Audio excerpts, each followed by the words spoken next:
of them in our studio who detected it, I think, at age 50 onwards, and they're here to share their stories. And I think first let's hear your stories, and then we'll get on to the questions. At what age did you detect cancer? जब आपको पता चला? Nearly 55. मेरा नाम मंजू कटियाल है. Nearly 55 के करीब मेरे को पता चला मेरे को कैंसर है. अगर हम लोगों ने भी स्क्रीनिंग पहले करवाई होती तो हम लोगों को भी पहले पता लग जाता. और जो बेवकूफ़ी हम लोगों ने की है, मैं तो यंग जनरेशन को बोलूंगी आप लोग प्लीज मत करना. मेरे को हल्का हल्का बुखार होता था, 15-20 दिन हुआ, और उसके बाद मेरे को एकदम से फील हुआ लंप है मेरी ब्रेस्ट में. तो डॉक्टर को दिखाया तो उसमें निकला कि कैंसर है. तो फर्स्ट रिएक्शन क्या था आपका? रोना, जो सब करते हैं.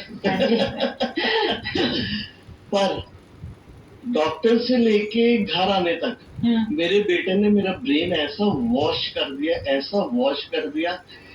और मेरे ख्याल में मैंने अपने ब्रेन की सारी फ्लॉपीज बंद कर दी कि जो होगा देखा जाएगा. अब सिर पर मुसीबत पड़ी गई है, तो अब इसको लेना कैसे है ये देखना है. क्योंकि मेरा बेटा कहता है कि हम डॉक्टर के रूम के बाहर तक तुम्हारे साथ हैं. अब तुमने इसको लेना कैसे ये तुम्हारे ऊपर डिपेंड करता है, पॉजिटिव कि नेगेटिव. और एक कहता अपने मन में ये रखना है कि मैंने पूरा ट्रीटमेंट करवाना है, जितनी देर भी लगेगी हमने डॉक्टर के अकॉर्डिंगली चलना है.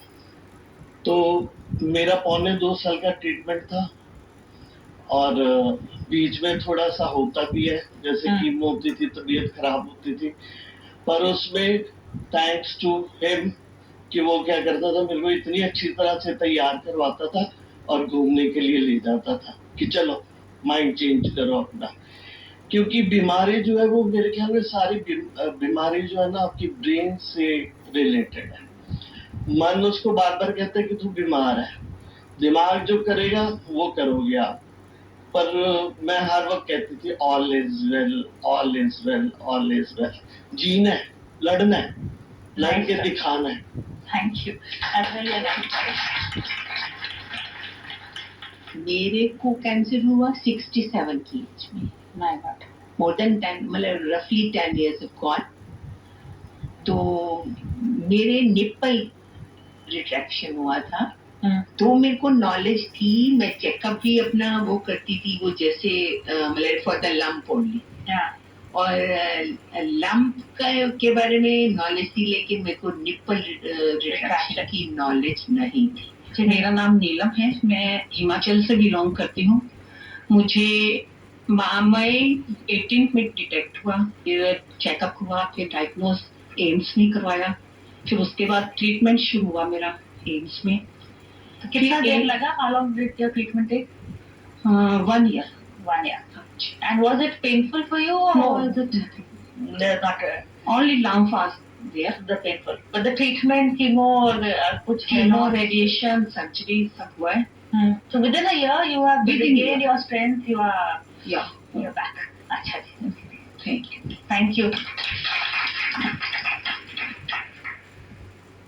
I am Damayanti Gupta. जी. मेरे को 62 की इयर्स की थी मैं. आई एम 9 इस टाइम 72 की हूँ. 10 साल पूरे हो गए हैं. और जब कैंसर का इतना हम अवेयरनेस, हमारे यहाँ पर्दा सिस्टम, घूंघट सब था, तो जॉइंट फैमिली में हमें कुछ नहीं मालूम था कि कैंसर क्या है क्या नहीं. और महसूस भी नहीं होता था. कई बार चेक करते थे, जैसे टीवी वगैरह में देख के लगता था कि कुछ ऐसा है नहीं. परंतु एक बार मैं मानसरोवर गई थी, वहां गिर गई तो मेरे को पेन हो गया. ये है सितंबर की बात. तो मैंने आकर के बताया, तो मैं अपने एक डॉक्टर को दिखाया, तो बोले तुम मेमोग्राफी करा लो. मेमोग्राफी कराने गए तो उसमें पॉजिटिव आ गया. तो फिर सीधे मैक्स से ही कंसर्न करा. तो मेरा इलाज अगस्त में जैसे शुरू हुआ, तो जुलाई तक 11 महीने में कीमो, पहले मेरी कीमो हुई, फिर ऑपरेशन हुआ, फिर रेडिएशन. और मेरे को बीच में कोई महसूस नहीं हुआ. ये हुआ कि जो चीज आई है उसको हंसते हुए लेना था कि भी जो हो जाए. परंतु जो और लोग होते हैं वो लोग इतना घबरा देते हैं कि मिलते नहीं हैं. सबसे मेन बात होती है वो और हमारे को डाउन कर देते हैं कि कैंसर हो गया तो हम इनके साथ अलग रहें. अच्छा, they think cancer is infectious.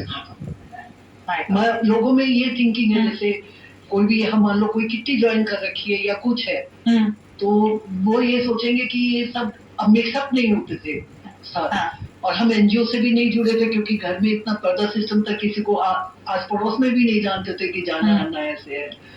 तो वो 2-1 साल जब होने के बाद तो फिर डिप्रेशन शुरू हो गया। और उस चीज में ऐसा लगता है कि जब हम लोगों से जुड़ते हैं और बातचीत करते हैं तो लगता है कि ये कुछ नहीं है। जैसे अब मान लो बुखार हुआ है, उसका हमें इलाज तो करना ही है, और उसका इलाज होने के बाद तुम परफेक्ट हो, तुम सब काम कर सकते हो।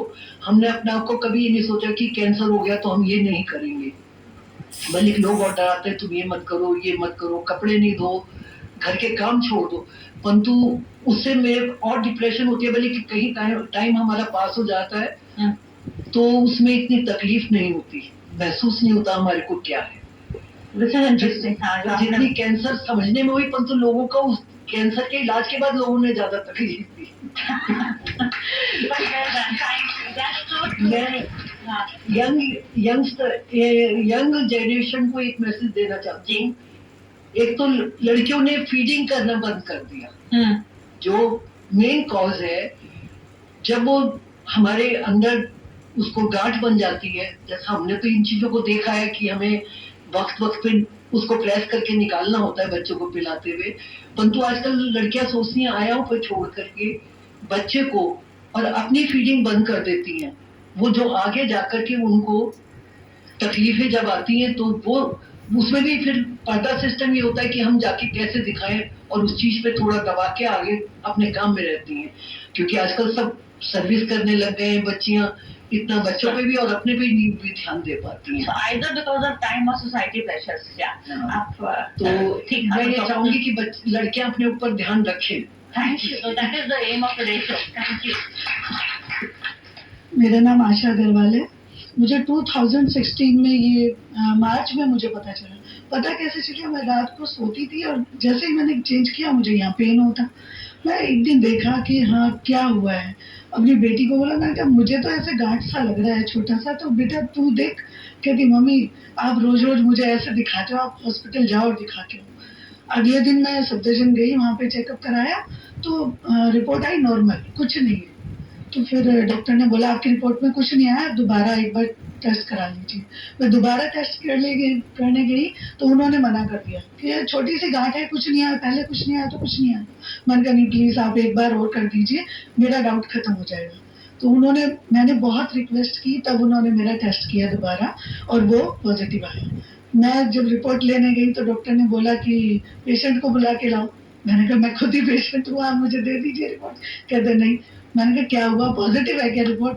कहते वो चुप, बोले ही नहीं। मैंने कहा प्लीज आप बता दीजिए, घबराइए मत।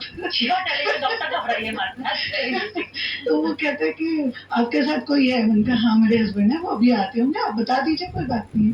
तो कहते हैं हाँ ऐसे गर्दन उनकी हिली। मैंने कहा फिर क्या हुआ, तो थर्ड कौन सी स्टेज है, लास्ट है क्या? तो कहते नहीं अभी शुरुआत है। मैंने कहा फिर डरने की क्या बात है, ऑपरेशन हो जाएगा और तो कोई दिक्कत नहीं है ना। कहते नहीं लेकिन आप जल्दी से जल्दी ऑपरेशन करा लेना। मैंने कहा ठीक है। मैंने कहा आप ये बताइए पूरा रिमूव कराना है या लंप निकालना है? तो कहते वो मेरी शक्ल ऐसे देख रहे कि ये पेशेंट है, कैसे बात कर रहे हैं, जबकि कैंसर का नाम सुन के ही सब लोग ऐसे घबरा जाते हैं, डिप्रेशन में चले जाते हैं, क्या क्या अजीब सी सिचुएशन हो जाती है। मेरे हस्बैंड वहां पे खड़े हुए सुन रहे हैं और वो एकदम सुन बिल्कुल। मैं उनको क्या हुआ, मैंने कहा कुछ नहीं, छोटी सी गांठ है, ठीक हो जाएगा ऐसे।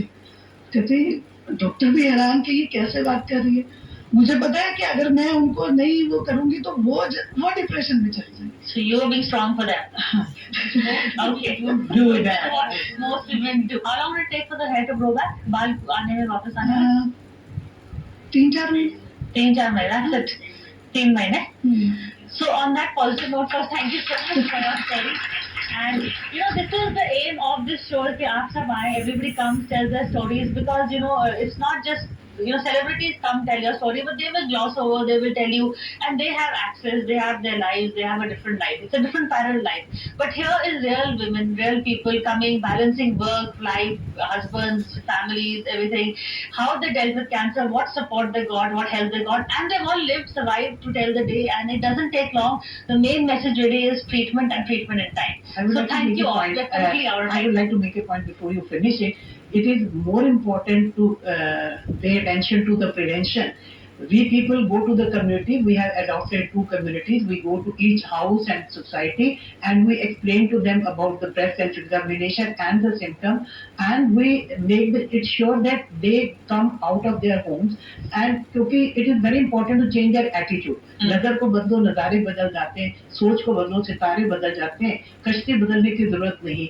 दिशा को बदलो, किनारे खुद ब खुद मिल जाते हैं. तो बच्चों को उस उम्र में ही सिखाना है. एंड हमें एक पॉजिटिव मैसेज देना है कि अर्ली स्टेज पे आओगे तो आपकी ब्रेस्ट भी बच तो जाएगी. जब आप मैसेज देते हैं तो क्या रिएक्शन होता है लोगों का? जो लोग स्क्रीनिंग के लिए नहीं आ रहे होते हैं, हम मथुरा हम गए थे, वहाँ हमने कहा हम करीब 120 लोगों को स्क्रीन करेंगे. हमारी स्क्रीनिंग वैन साथ थी, और वहाँ गए तो सिर्फ 8 लेडीज आई. वो कहती नहीं, हम ये वर्ड ही नहीं सुनना चाहते.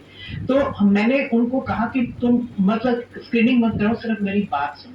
और मैंने उनसे कहा कि अगर आप लोग स्क्रीनिंग करवाते हो और अर्ली स्टेज पे बाई चांस वैसा नहीं निकलेगा, अगर निकल आता है आपकी ब्रेस्ट बच जाएगी. अगर आपने अभी मान लो आपको है और आपने एक का बता, तो आपको ब्रेस्ट कटवानी पड़ेगी. वो ज्यादा अच्छा रहेगा. ये अच्छा. This is a very important message, and we order time totally. So this is a very important message also, that the education, awareness, and early screening. But we're totally out of time. So thank you so much for coming. Thank you all for sharing your stories, and the doctors and the panel for sharing your experience. Thank you so much.